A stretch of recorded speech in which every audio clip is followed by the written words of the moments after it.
Radhe Radhe everyone. आप सभी को गंगा दशहरा की बहुत बहुत ढेरों शुभकामनाएं। आज की वीडियो में मैं आपको पद्मिनी एकादशी के बारे में बताने वाली हूँ। यानी कि आज पद्मिनी एकादशी परमा एकादशी के पूजा विधि भी देखेंगे और ये भी जानेंगे कि उस दिन लड्डू गोपाल की सेवा कैसे करेंगे और इस साल पद्मिनी एकादशी किस दिन पड़ी है, इस एकादशी पे क्या किया जाता है और क्या करने से हमारे घर में सुख समृद्धि का वास होगा और हमारे समस्त पापों का भी नाश होगा। आज की वीडियो में मैं विधि बताने वाली हूँ, तो वीडियो को अंत तक जरूर देखिएगा। दोस्तों, मैं लड्डू गोपाल की सेवा करते करते आपको सारी जानकारी देने वाली हूँ। देखिए, सनातन धर्म में वैसे तो हर महीने 2 एकादशी आती है, लेकिन क्या आप जानते हैं कि एक ऐसी महा एकादशी भी है जो साल में एक बार नहीं बल्कि पूरे 3 साल में सिर्फ एक बार ही आती है। जी हाँ, मैं आपको पद्मिनी एकादशी के बारे में बताने वाली हूँ, जिसे कमला एकादशी भी कहते हैं, उसे पुरुषोत्तमी एकादशी भी कहा जाता है। यह एकादशी सिर्फ और सिर्फ अधिक मास में यानी कि पुरुषोत्तम मास अधिक मास में आती है। साल 2026 में ये सभी देखिए बहुत ही दुर्लभ और चमत्कारी एकादशी है। इसका क्या मतलब बहुत ही ज्यादा लाभ होता है। इस व्रत को करने से आपको 3 सालों के एकादशियों के फल के बराबर सिर्फ ये एकादशी होती है। तो और इस दिन श्री हरि विष्णु जी के बाल स्वरूप हमारे घर में विराजमान होते हैं। वैसे तो उनकी हर एकादशी पे एक विशेष सेवा होती है और इसी एकादशी पे अगर आप उनकी मनोकामनाओं को पूर्ण करना चाहते हैं अपनी, तो विशेष ये जरूर उपाय करिएगा। जब भी उनको लड्डू गोपाल को स्नान कराइएगा, अगर दक्षिणावर्ती शंख है तो उसमें पंचामृत भरिएगा या फिर कच्चे दूध भर के उनको ओम नमो भगवते वासुदेवाय नमः का जाप जरूर करिएगा। इससे आपके समस्त जीवन में जो बाधाएं आती है ना, वो दूर हो जाएगी। आपके घर पे कलह कलेश भी दूर हो जाएंगे। इसलिए अपने लड्डू गोपाल को जब भी स्नान कराइएगा, ओम नमो भगवते वासुदेवाय का नाम का जाप करिएगा। और देखिए, पद्मिनी एकादशी पे जितना हो सके यानी कि पुरुषोत्तम मास में जितना हो सके श्री हरि विष्णु जी की पूजा भक्ति आराधना नाम जप तप करने से आपके समस्त जीवन के पापों का नाश भी हो जाएगा। तो देखिए, हो सके तो उस दिन जितना हो सके आप उनके मंत्रों का जाप करिए, मंत्रोच्चारण करिए। एकादशी का व्रत रखना चाहते हैं तो वो भी बहुत अच्छी बात है। नहीं भी व्रत रखते हैं तो शुद्ध सात्विक भोजन करिए, सुबह सुबह स्नान करिए। देखिए, लड्डू गोपाल को सुबह सुबह स्नान करा के कहीं भी एक चौकी लगा दीजिएगा। एकादशी की पूजा कैसे करते हैं, क्या भोग लगाते हैं, उसकी भी वीडियो मैंने अलग से बना रखा है, आप जाके वहां देख सकते हैं। समस्त जानकारी मैंने उसमें दिया हुआ है। तो देखिए, यहाँ पे हमने लड्डू गोपाल को कच्चे दूध से शंख में भर के उनको स्नान कराया। उसके बाद देखिए चंदन सेवा उनको दी, फूलों से स्नान कराया, क्योंकि गर्मियां इतनी ज्यादा है कि अब हम आपसे क्या कहे, यानी कि अभी नौतप्पा भी चढ़ने वाला है। और इस तरह से अपने लड्डू गोपाल को स्नान कराइए, उनको अच्छे से वस्त्र धारण कराइए। जो भी आपको इच्छा हो अपने मनपसंद का वस्त्र धारण कराए और उनको शुद्ध सात्विक भोजन लगाएं। और देखिए, उस दिन अगर आपने व्रत रखा है तो अन्न का भोग नहीं लगाइएगा। व्रत नहीं रखा है तो आप उनको अन्न का भोग लगा सकते हैं। और देखिए, फल में जो भी आप इस समय ऋतु फल आ रहे हैं, पानी वाले फल जो है आम हो गए, खरबूजा हो गया, तरबूज हो गए, जो भी खीरा ककड़ी आप भोग लगाना चाहते हैं, बीच बीच में आप दही का भी भोग लगाइएगा। सत्तू के लस्सू हो गए, लस्सी हो गए, इन सभी चीजों का भोग लगाइएगा। तो देखिए, यहाँ पे मैंने लड्डू गोपाल को रेडी कर दिया है।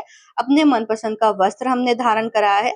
अब हम उनका भोग प्रसाद और उनकी आरती करेंगे। तो चलिए जान लेते हैं कि पद्मिनी एकादशी कब पड़ने वाली है। तो देखिए, पद्मिनी एकादशी जो है 26 मई को सुबह में 5 बज के शुरू हो रहा है। तो देखिए, एकादशी तिथि समाप्त हो रही है हमारी 27 मई को सुबह में 6:21 पर। इस तरीके से देखिए, हमें सूर्योदय की उदया तिथि के नियमों का पालन हम करते हैं।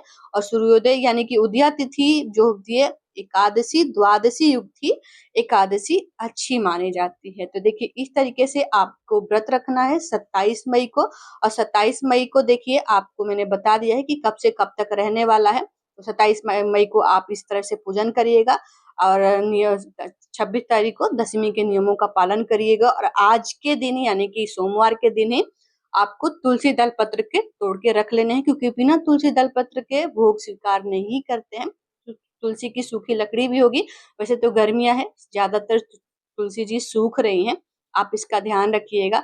अगले दिन यानी कि 28 मई दिन गुरुवार को सुबह में 5:25 से लेकर 7:26 पे आपको व्रत का पारण कर लेना है। व्रत के पारण का आपको समय से याद रखिएगा, जरूर नियमों का पालन करिएगा। क्योंकि कहा जाता है कि हरिवासर के समय व्रत का पारण नहीं करते हैं।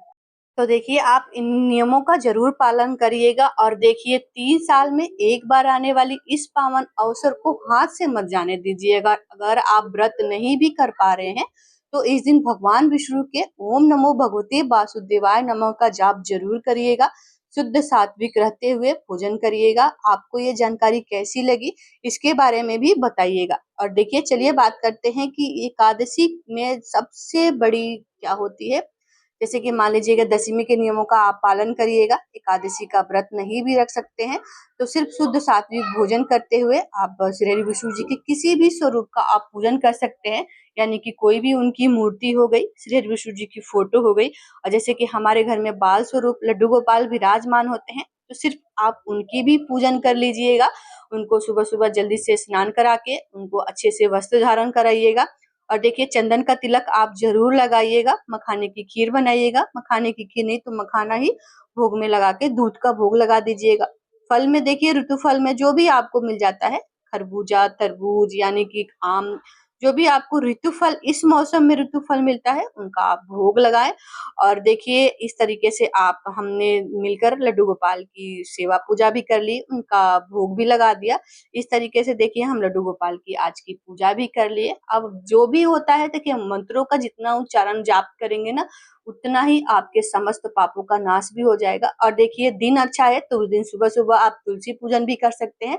तुलसी के नीचे आप धूप दीप दिखाए, उनको कलावा मोली बांधे, उनको जल सींचे, इस तरीके से सुबह में पूजा करें। शाम के समय भी आप तुलसी पूजन कर सकते हैं, दहलीज पूजन भी कर सकते हैं, यानी कि दीपदान भी कर सकते हैं। जितनी भी आपके पास पहले की सूखी लकड़ी है ना तुलसी जी का, उसमें कलावा लपेट के और घी में डुबो कर अगर आप पूजन करते हैं तो आपके अनचाहे पापों का नाश होता है। और देखिए जिस दंपति को संतान सुख नहीं मिल पा रही है ये भी इनका पूजन कर सकते हैं, उनको संतान सुख की प्राप्ति भी होगी। क्योंकि लड्डू गोपाल की सेवा करने से हमारे घर में बाल बच्चे भरे रहते हैं, इसका तो आपको बताना नहीं है, ये तो हम सभी जानते हैं। और देखिए इस प्रकार से हमने पूजन कर लिया है। और देखिए आप ये उपाय जरूर करिएगा जो जो उपाय हमने बताया हुआ है। और देखिए छोटे से शॉर्ट वीडियो में भी आपको बताऊंगी कि आपको उस दिन क्या करना है। इस तरीके से देखिए हमने आज की लड्डू गोपाल की सेवा कर ली। आज गंगा दशहरा है इसलिए हमने मंदिर में ही गंगा दशहरा का घर पे पूजन कर लिया है। अपने छोटे बड़े दोनों मंदिरों में हमने विधि विधान से पूजन कर लिया है। आशा करती हूँ कि आपको मेरी वीडियो पसंद आई होगी। वीडियो में जानकारी अच्छी लगी होगी तो लाइक शेयर कमेंट जरूर करिएगा। और आपको पद्मिनी एकादशी की बहुत बहुत शुभकामनाएं। जो भी कमेंट में पूछना है आप मुझसे सवाल पूछ सकते हैं, मैं जवाब देने की कोशिश करूंगी। राधे राधे।